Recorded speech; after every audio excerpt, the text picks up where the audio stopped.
2026 বিধানসভা নির্বাচনে প্রথম ও দ্বিতীয় তথা শেষ দফার ভোট পর্ব মিটেছে। 4 মে ফলাফল। এ রাজ্যে লড়াই মূলত তৃণমূল বিজেপির হলেও অস্তিত্ব প্রমাণে কোনো খামতি রাখেনি কংগ্রেস, সিপিএম, আইএসএফ ও মেম। তালিকায় ছিল হুমায়ুন কবিরের নতুন দল আম জনতা উন্নয়ন পার্টি। প্রার্থী, কেন্দ্র, মনস্তত্ত্ব ও আত্মবিশ্বাসের নিরিখে ভোটের ময়দানে রাজনৈতিক দলগুলির প্রত্যাশা কি, বিশেষজ্ঞ রাজনৈতিক মহলের মতামতের উপর নির্ভর করে সেই তথ্য আপনাদের সামনে তুলে ধরার চেষ্টা করব। তাই স্কিপ করবেন না, অনুরোধ করব পুরো ভিডিওটি দেখার। প্রথমেই আসা যাক শাসক দল তৃণমূলের কথায়। তৃণমূল তাদের প্রচারে মূলত উন্নয়ন ও বাংলার উন্নয়ন ধরে রাখার ইস্যুকে সামনে রেখে এগিয়েছিল।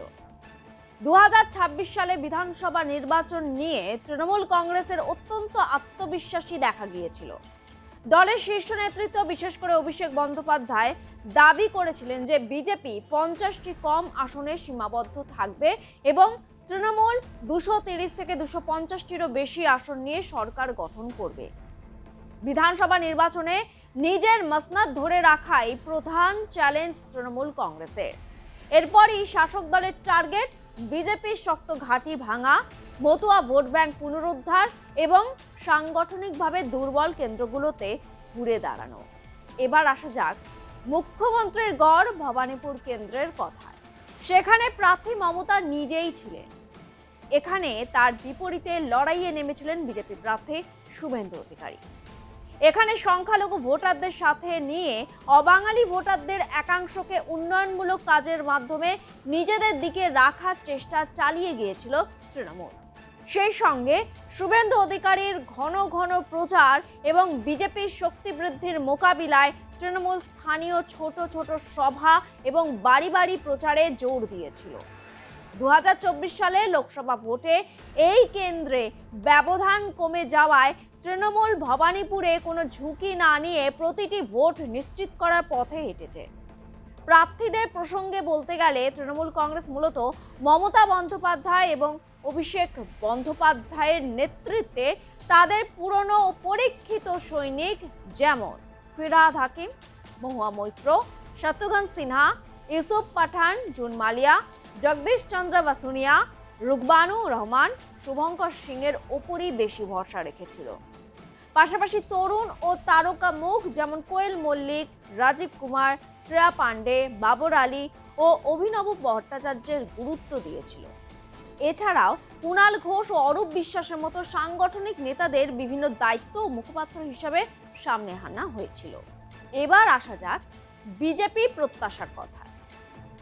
বিধানসভা নির্বাচনে বিজেপি বেশ কিছু নির্দিষ্ট কেন্দ্রকে বিশেষ নজরে রেখেছিল, যার মূল কারণ ছিল 2021-এর নির্বাচনের ব্যবধান কমানো, গোষ্ঠীগত সমীকরণ এবং রাজ্য জুড়ে তৃণমূল কংগ্রেসের আধিপত্যে ভাঙন ধরানো। বিশেষ করে তাদের টার্গেট ছিল সেই 155টি আসন যেখানে 2021 সালে তারা দ্বিতীয় স্থানে ছিল। নন্দীগ্রামের মতো কেন্দ্র, যেখানে শুভেন্দু অধিকারী মমতাকে খুব কম ব্যবধানে পরাজিত করেছিলেন। শুভেন্দু অধিকারীর মাধ্যমে এই কেন্দ্রটি বিজেপির অন্যতম গুরুত্বপূর্ণ আসন ছিল। এছাড়াও কৃষ্ণনগর দক্ষিণ, চাকুলিয়া ও মতুয়া প্রভাবিত আসন, উত্তর ও দক্ষিণ 24 পরগনা, নদিয়া, হাওড়া, হুগলি এবং পূর্ব বর্ধমানের মতো আসনগুলোতে বিশেষ নজরে ছিল বিজেপির। প্রার্থী প্রসঙ্গে যদি আসা যায় তাহলে মাথাভাঙার নিশীথ প্রামাণিক এবং নোয়াপাড়ার অর্জুন সিং এর মতো হেভিওয়েট ও রেখা পাত্র, কলিতা মাঝির মতো সাধারণের মাঝে মিশে যাওয়া প্রার্থীদের উপর ভরসা রেখেছিল গেরুয়া শিবির। এদিকে 2026-এর রাজ্য বিধানসভা নির্বাচনে কংগ্রেস এককভাবে লড়াই করার ইঙ্গিত দিয়ে বাম কংগ্রেস জোটের সম্ভাবনা নাকচ করে 294টি আসনেই প্রার্থী দেয়। এবারে কংগ্রেসের রণকৌশল ছিল দলীয় সংগঠনকে শক্তিশালী করা এবং পুরনো ভোট ব্যাংক ফিরে পাওয়া।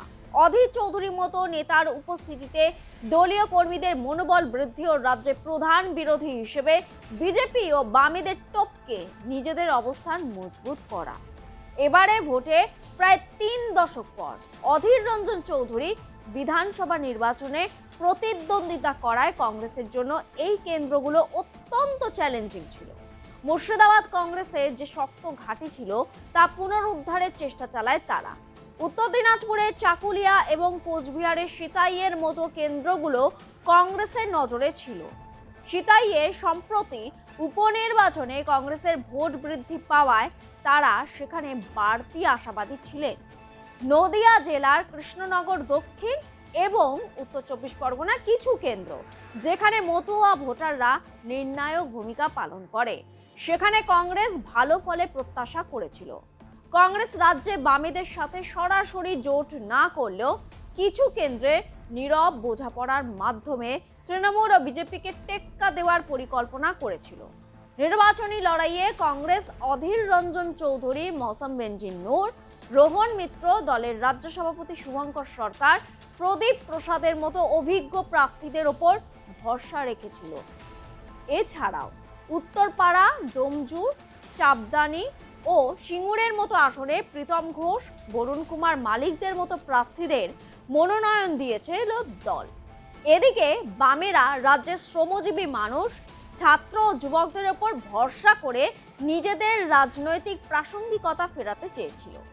বিশেষ করে যাদবপুর বিশ্ববিদ্যালয়ের মতো জায়গায় ছাত্র ভোট অর্থাৎ এসএফআই বড় জয় তাদের আত্মবিশ্বাস বাড়িয়েছিল। 2021 সালের ফলাফলের পর তাদের প্রধান লক্ষ্য ছিল তৃণমূলে বা বিজেপিতে চলে যাওয়া ভোট ব্যাংক পুনরুদ্ধার করা এবং তাদের নিজস্ব সাংগঠনিক কাঠামো মজবুত করা।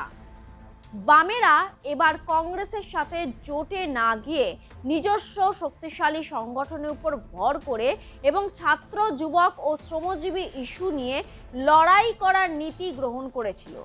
তাদের নজরে থাকা কিছু গুরুত্বপূর্ণ কেন্দ্র ছিল করণদিঘি, যাদবপুর, উত্তর চব্বিশ পরগনা, শিল্পাঞ্চল, জগদ্দল ও ব্যারাকপুর, পুরুলিয়া ও বাঁকুড়া। অর্থাৎ জঙ্গলমহলের এই এলাকাগুলোতে পুরনো সংগঠন পুনরুজ্জীবিত করা ছিল বামেদের অন্যতম লক্ষ্য।